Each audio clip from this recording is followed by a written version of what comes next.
to learn, not to conform, not to imitate, not to make the mind dull, routine, all that, but to learn. Now, can one learn that the activity of observation without the thought creating the image out of that observation and acting according to that image? Right? Can one merely observe, which is to learn, to observe and to learn or to be aware the movement of thought interfering with that observation, to learn about it, which is actual discipline, to learn. Wonderful.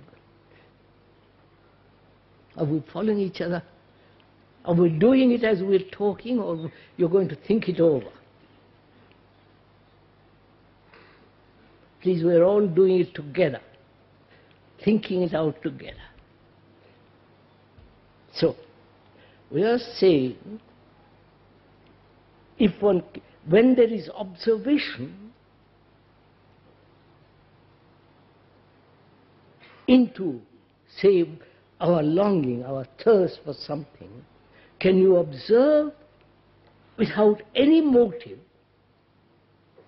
Motive being the past, which may be the desire, the conclusion of thought, without the past not interfering with the actual observation. Can we do that? That's to learn. This whole movement, the observation, the interference of thought, and what the result and the effect of all this movement, just to observe.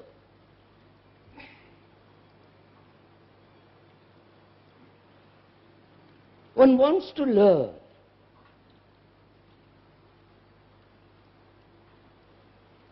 Learning is the accumulation of knowledge, generally, right? School, college, university, or learning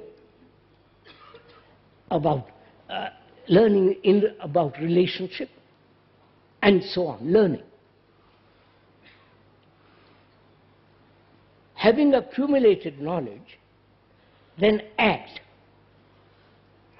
right?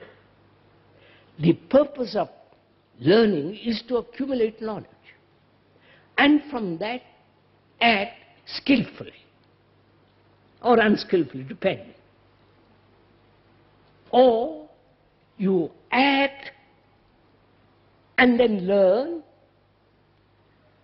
which is from action accumulate knowledge. You understood? You are following all this? So our action is always based on the accumulation of knowledge.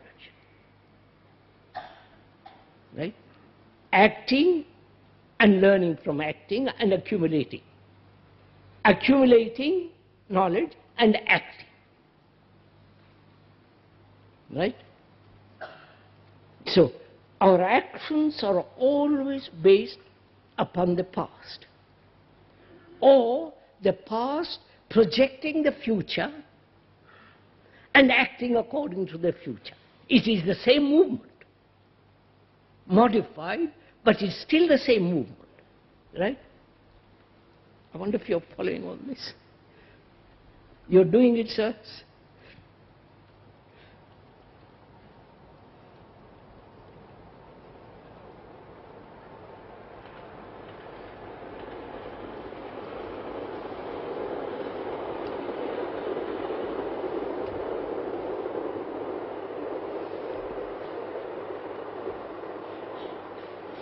Calm, hot.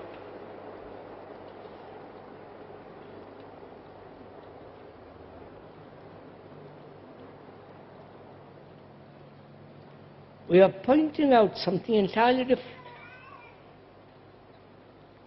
Understand? Accumulating knowledge and then acting.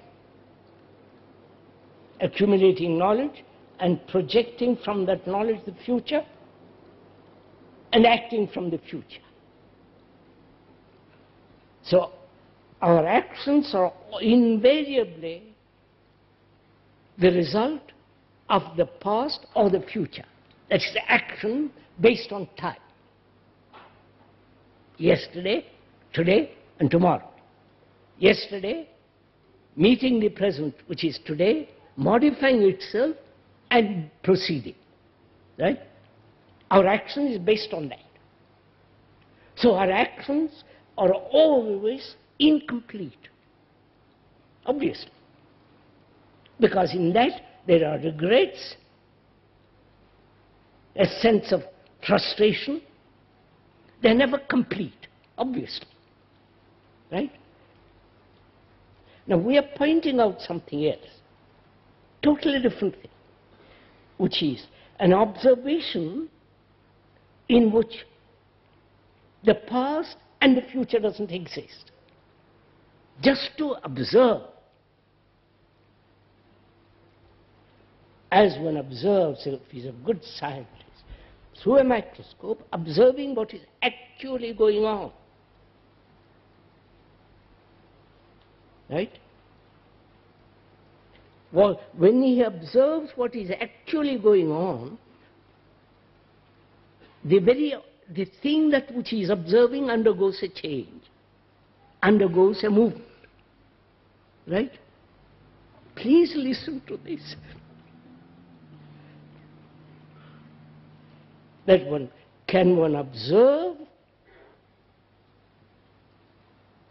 the longing, the seeking, the urge, the intense energy that's demanded, just to observe that without the movement of the past.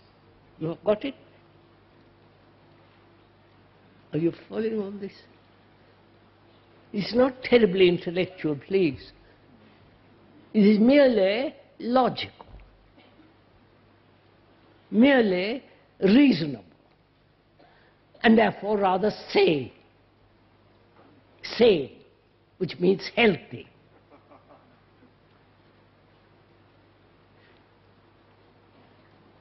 So can one do that? To observe our longing, what it is we want out of life.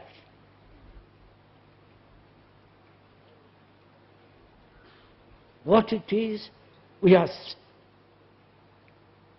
seeking, hunting. Most of us are. Otherwise you all wouldn't be here.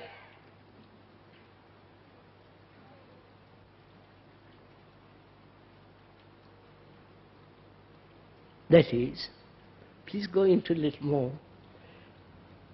You read books, philosophy, psychology, doctorate in this and that, or so-called religious books. In those, they're always pointing out that there's something beyond. Parapsychology, you understand? More, something more and more, deeper and deeper and deeper. And having read those, one would say, perhaps there is. I'm going after that. And then one gets caught by the priests, by the gurus, by the latest fashion, and so on. Till you think you have found something which is satisfying, right? Which gives you, say, I'm perfectly happy, I don't have sick anymore.